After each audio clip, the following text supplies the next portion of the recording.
Namaskaram friends, this is Dr. Rajivan. Once again I have come here to discuss with you about the third part of yoga series or yoga philosophy series. As you know, we have already discussed about what is yoga in the first part and what is Ashtanga yoga in the second part, and here we are going to discuss what is yama in this third part. If you like the video, subscribe it so that you will get the more newly coming videos with a lot of yoga philosophy discussions. So in this video we are going to discuss what is yama.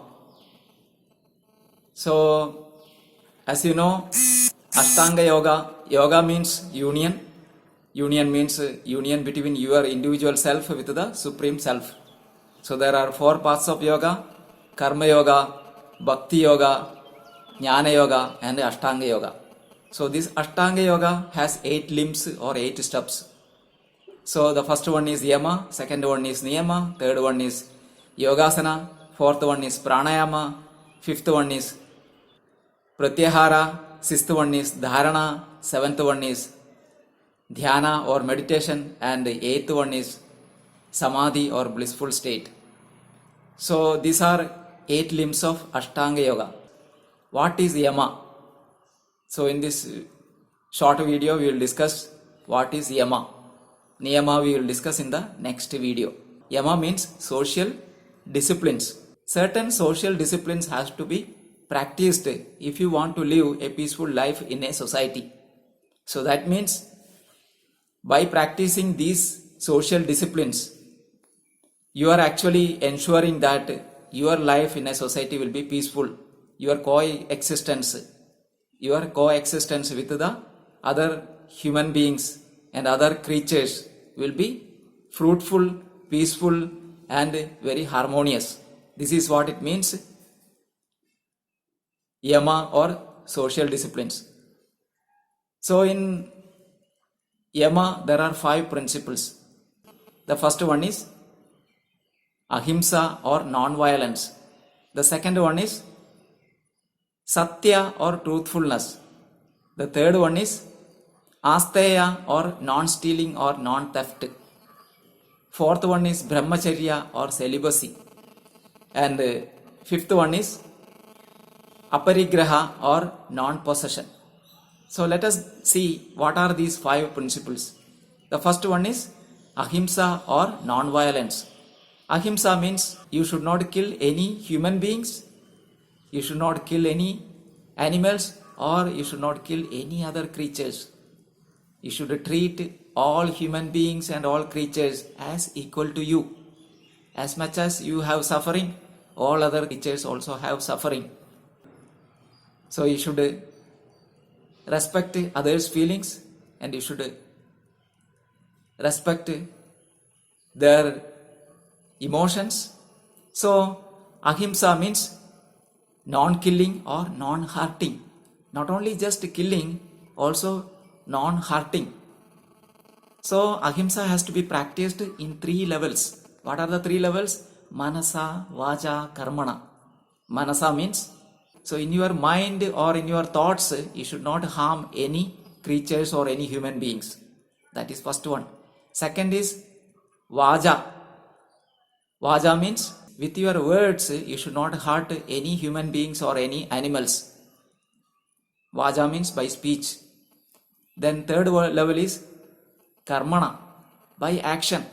By action, your action should not create any violence to other human beings and also to other animals or creatures. So this is the third level. So in all these 3 levels, ahimsa has to be practiced. So what will happen if you break or if you violate this rule? Lot of problems will come to you. This is what you are suffering now because of corona outbreak and COVID disease. It's a simple thing. If you do not understand by this now, you have not understood life, because it's a creation of God Himself. Because human beings have been living a torturous life to all the small creatures and poor creatures, God has created this corona. That is very clear. If you don't understand now, you will never understand it. I wish most of the people should turn into vegetarian and they should stop torturing other animals, especially in China, in Wuhan market. You have seen that there are thousands of markets functioning in China. Everywhere poor creatures are brought, slaughtered mercilessly, fried in oil, eating. Men are eating like or rakshasas. So by seeing the pain of other creatures, their heart is not opening. So it is your own karma. So the science of karma is relevant while talking about the first principle of ahimsa. So what is karma? Karma means your action.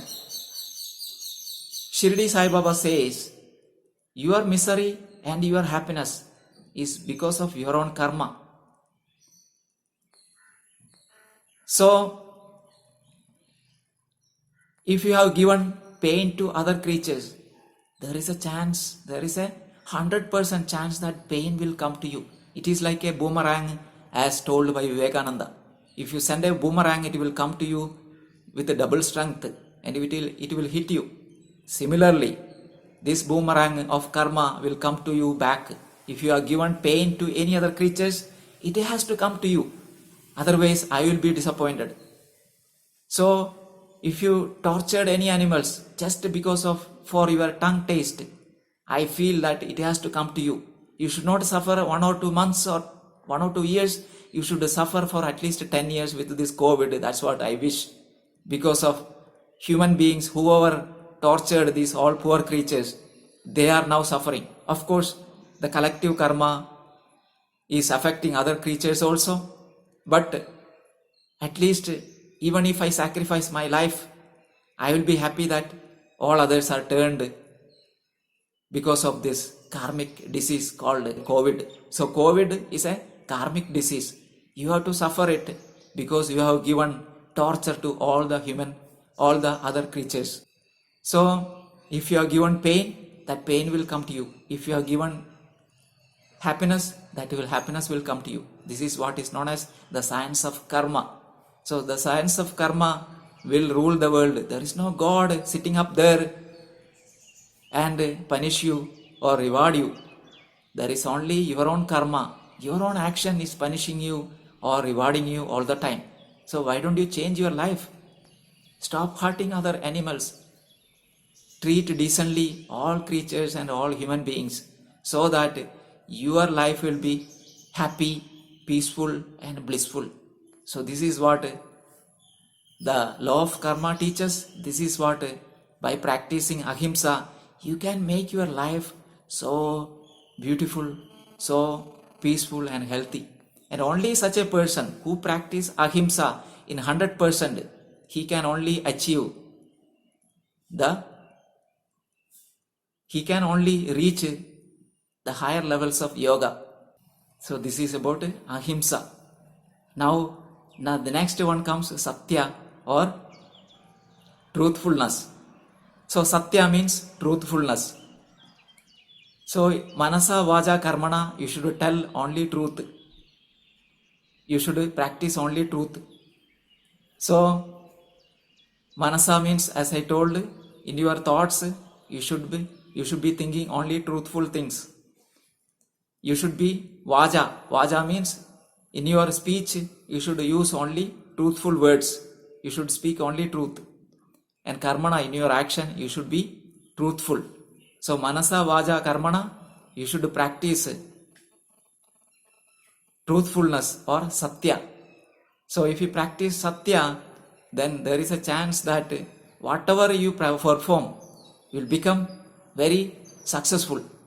So such a people only can expect success in their life and peacefulness within themselves and peacefulness from the society around you. So that is about truthfulness. And third one is asteya or non-theft or non-stealing. Isha Upanishad, in his first stanza, Isha Upanishad is a part of Vedas, and in the first sloka it says that God has given enough to every human being according to his karma and according to his deservation. God has given every human being whatever he deserves according to his karma and according to his deservation.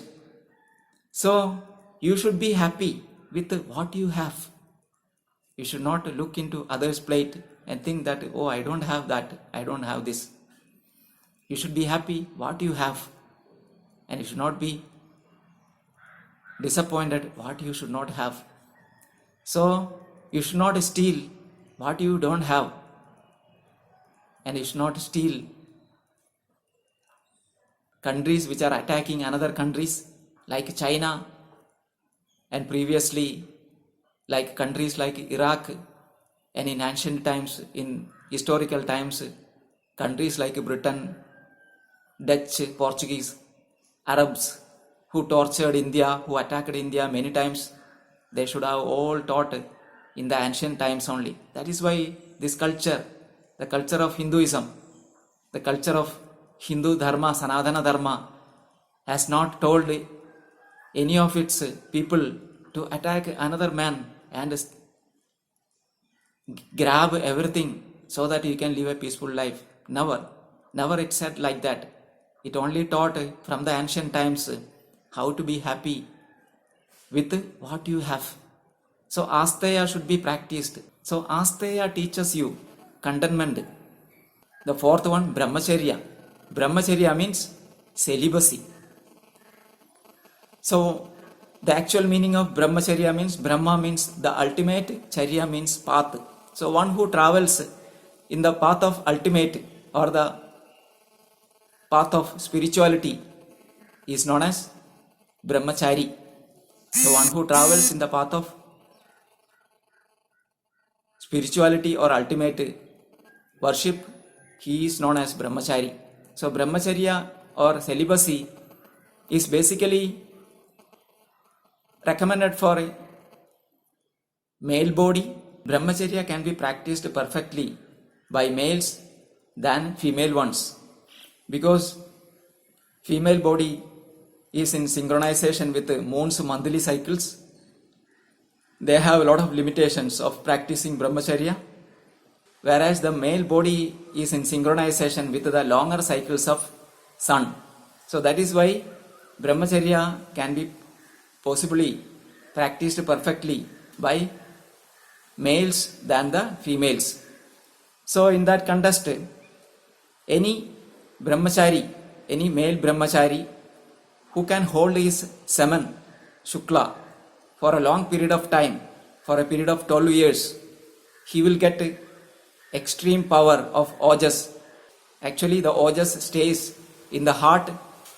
This ojas can be raised from the heart to the head if a male can practice brahmacharya for a period of 12 years without spilling over his semen for a period of 12 years.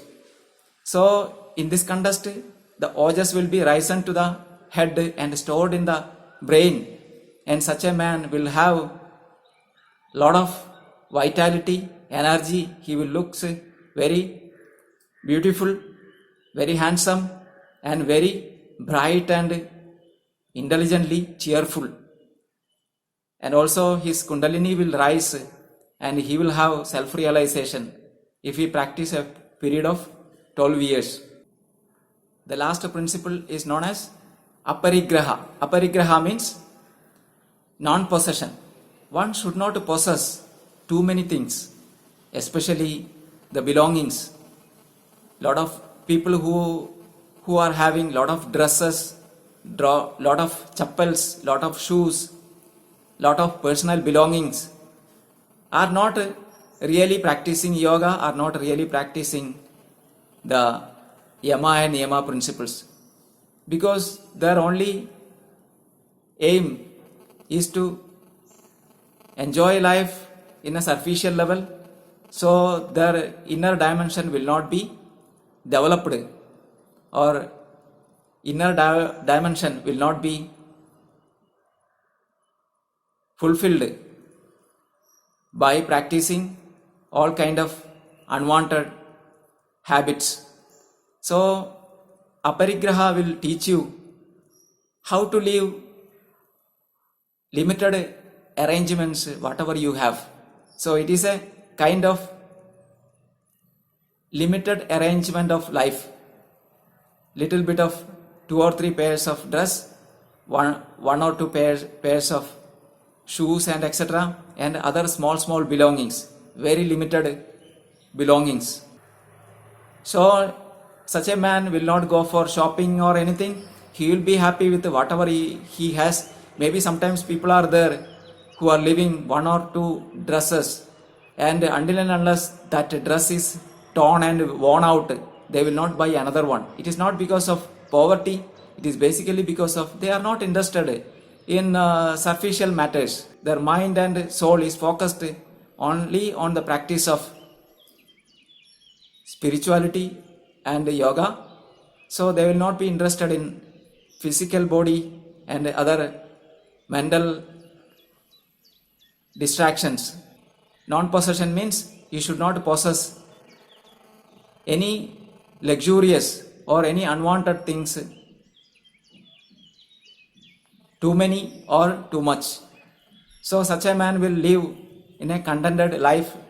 Such a man will live with contentment, and he will be happy with a limited amount of belongings. So such a man only can practice yoga and can achieve self-realization. So that is what about aparigraha. So we have discussed here yama and the 5 principles of yama, that is ahimsa, satya, asteya, brahmacharya and aparigraha. So thank you very much. Let us discuss niyama in the next video. If you like it, subscribe it so that you will get new videos with notifications. So namaskaram, dhanyavad.